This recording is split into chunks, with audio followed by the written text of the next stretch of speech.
Hello বন্ধুরা, এই দেখো আমরা এখন হরিদ্বারে আছি। হরিদ্বারে বিখ্যাত দাদা বৌদির হোটেল, সেখানে আমরা খাচ্ছি।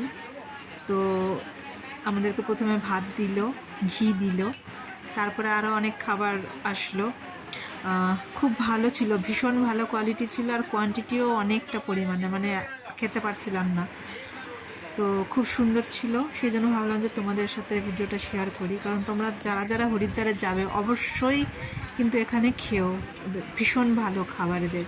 তো দেখছো তোমরা, ডাল দিল, তারপরে আমাদেরকে বেগুনি দিল, একদম গরম গরম, ভাতটাও গরম, ডালও গরম, বেগুনিটাও গরম। আর আমার গায়ে টাওয়াল গায়ে দেওয়া আছে, কারণ আমরা হচ্ছে হারকি পাউরিতে স্নান করে বাড়ি যাওয়ার সময়, বাড়ি মানে হোটেল যাওয়ার সময়, তখন এখানে খেয়ে তারপরে গেছে। তো মিমি বেগুনিটা খেতে চাইছিল না বলে আমাকে দিয়ে দিল, আমি আবার ওকে দিলাম। তো দেখতে পাচ্ছি এরপর আমাদেরকে দিয়ে গেল আলু পোস্ত।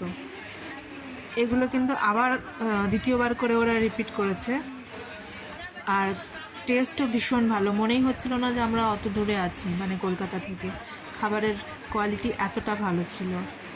তো আমার হাজব্যান্ড ভিডিওটা করছিল, ওর খাবারটা পার্সেল নেওয়া হয়েছিল, ওর খিদে পায়নি তখনও, সেই জন্য ও বললো পরে খাবে।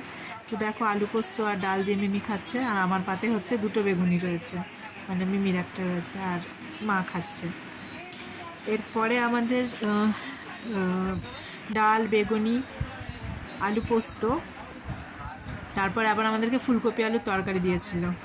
তো আমরা খাচ্ছিলাম ফুলকপি আলুর তরকারির পরে আবার চাটনি, পাঁপড়, এগুলো কিন্তু দেওয়া হয়েছিল, সেগুলো আর তোলা হয়নি।